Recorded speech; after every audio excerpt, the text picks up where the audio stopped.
Assalamualaikum warahmatullahi wabarakatuh.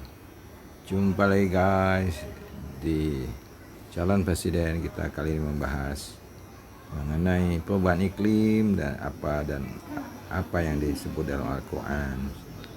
Dalam merujuk membahas tentang perubahan iklim, kita mencoba membaca Al-Quran dengan di surat ayat Ar-Rahman, surat Ar-Rahman ayat ke-1 sampai 10. Kita mulai dengan baca Bismillahirrahmanirrahim. Ar-Rahman, Allah yang Maha Pengasih, Alamal Quran, yang telah mengajarkan Al-Quran. Walaqal insan, Dia yang menciptakan manusia. Allamahul bayan, mengajarnya pandai berbicara.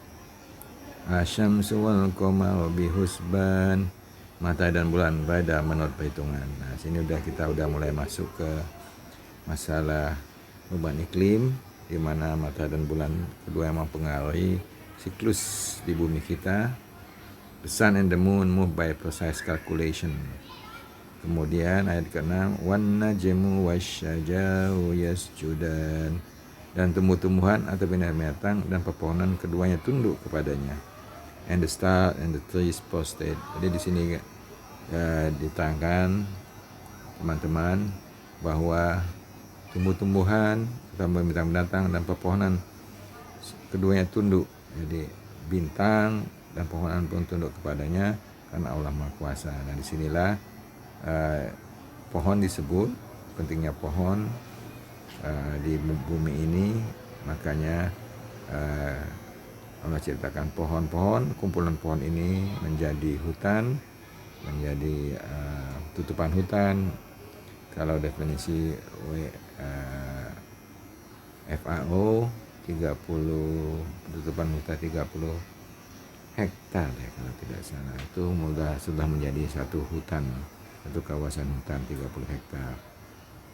Di sini bahwa pentingnya pepohonan pun disebut dalam Al-Quran karena dia menyerap CO2 dan mengurangi polusi di bumi dan juga memperlambat terjadinya pemanasan global. Itulah pentingnya kita tidak memotong pohon secara ilegal dan tidak terlalu mudah memotong pohon. Jadi semua harus direncanakan. Di situ sudah disebut. Kemudian was-sama'i rafa'aha wa wada'al mizan. Was-sama'a rafa'aha wa wada'al mizan. Dan langit telah ditinggikannya, dia ciptakan keseimbangan. Ini kan Allah menciptakan keseimbangan.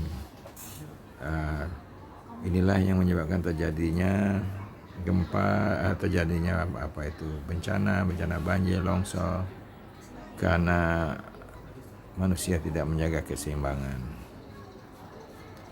Jadi Allah tat'au fil mizan, agar kamu jangan merusak keseimbangan. Jadi keseimbangan itu Allah sudah ciptakan dengan adanya gunung, pohon, sungai, laut, semuanya diciptakan dengan komplit, baik dan benar, supaya kita betul-betul menghadap ciptaan Allah. Karena tanpa mengikuti Al-Quran ini, maka apa yang kita alami sekarang, pemanasan global. 2030. And that means slashing emissions of CO2 and all greenhouse gases, a 50% reduction.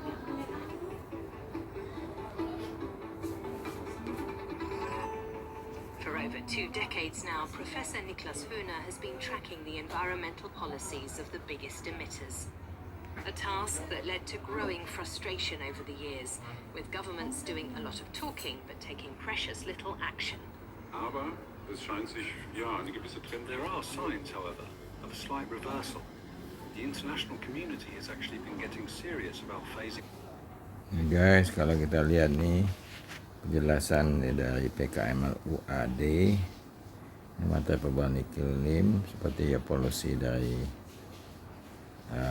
mobil, bahan bakar fosil, kebakaran hutan, polusi dari pabrik, gas rumah kaca dan bahan bakar fosil, mesin-mesin perubahan baterai, semua ini membuat polusi yang menyebabkan sebagian polusi itu tersebut tertahan di tepian atmosfer, sehingga sebagian matahari yang disinarkan matahari ke bumi tidak bisa dipantulkan keluar bumi. Jadi terjadi pemanasan global yang dampaknya akan membuat suhu naik beberapa derajat. Nah, di mana kita ketahui bahwa suhu sekarang sudah naik lebih dari 2 derajat dan sering panas. Nah, itulah kalau kita tidak menjaga keseimbangan, tidak menjaga apa yang ayat Quran tadi sebutkan,